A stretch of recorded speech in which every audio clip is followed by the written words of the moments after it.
I'm a liberal because I want to be the author of my life story. I want to write my story in the way I think is the best. So that means I want to control my destiny, I want to control the purpose of my life and the meaning of my life.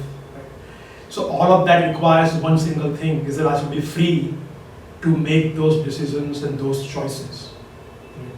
And fundamentally, liberalism means that persons should have the liberty to exercise those choices and those rights.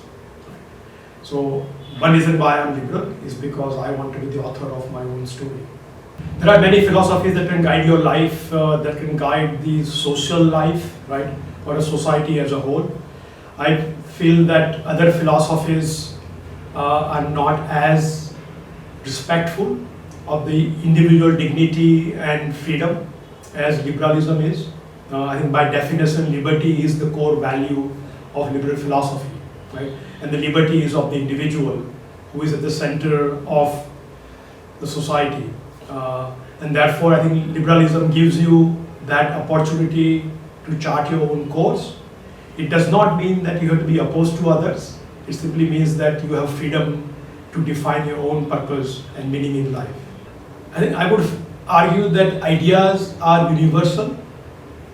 So yes, some ideas may have been sort of identified, articulated, discovered, I want to sort of phrase that, by certain societies at a given point in time. But most of those ideas, at least those fundamental ideas, are common to almost all cultures. Right? So just for example, if you look at religions of the world, you find there's so much common at the fundamental level across those religions, right? Even though obviously they were developed by different people in different contexts, different points in time, right? Despite those differences, there are common elements. Right? So my sense is that many of these fundamental ideas that guide us, guide our life, guide the life of a society, are rather common across cultures. Right? Liberalism is one of those ideas. If you look at Indian civilization, you find very similar ideas also in our history. Right? Not to go back too far in the history, I can say that even in say 18th and 19th century, the people have conceptualized, articulated many of these ideas in different forms. Right? So liberalism for me means three different kinds of liberties or freedoms. Right? One is a personal freedom. I can choose what I want to do, what faith I want to follow, right? Who I want to marry, where I want to live. Right? Those are the personal freedoms. The second category of freedoms are political freedoms. Do I get to decide who is going to be allowed to run the government, how that person or group will be selected or elected. Right? So those are sort of political freedoms, freedom of the press, and many of those can be clubbed under that heading. And a third group of freedoms are economic freedoms. Am I free to earn a living in the way I choose to, right? And the things that go with it. Right? So there are three basic categories of freedoms that I think underlie the larger philosophy of liberalism: personal freedom, political freedom, and economic freedom. Right? And those three freedoms are, in a sense, central to the philosophy. If you look at the recent history of India, you will find Gopal Krishna Gokhale, Raja Ram Mohan Roy, who have been championing personal freedom. And they were opposing sati, for example.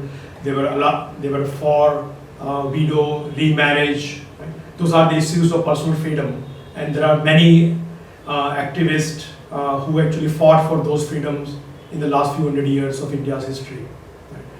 There are people like Dadabhai Nauroji, who was also elected member of the parliament in Britain. Right? B.R. Shanoy, a professor at Gujarat University in Ahmedabad, right? Who were championing economic freedoms. Right? And they argued for why people of India will do much better for themselves if we allow them the kind of freedom that many Western societies have taken for granted for their citizens. Right? And obviously, Dr. Ambedkar, Gandhi and many of them believed in political freedom. Right? We wanted an independent nation free of the British Raj, and also being governed as an independent country with full freedoms for the citizens of the country. Right? So in our history also, you can see several individuals who champion personal freedom, economic freedom, and political freedom. Right? And therefore one can argue that ideas of liberalism are as much Indian or homegrown as any others. Well, I think one way to think about the root of liberalism in India is to think about our basic sort of view of individual and his relationship with the God, or you can say eternal entity or spiritual entity, how you want to define the God in this context, right? Most societies usually have one single path to reach what they consider to be nirvana or salvation, however that is defined, right? In India, from the very beginning, we always have allowed individuals to choose their own path, right? There are multiple paths to reach salvation, to reach nirvana, right? And that to me tells in a very fundamental way that how much liberty of the individual and the choice of the individual has been at the heart of Indian civilization, right?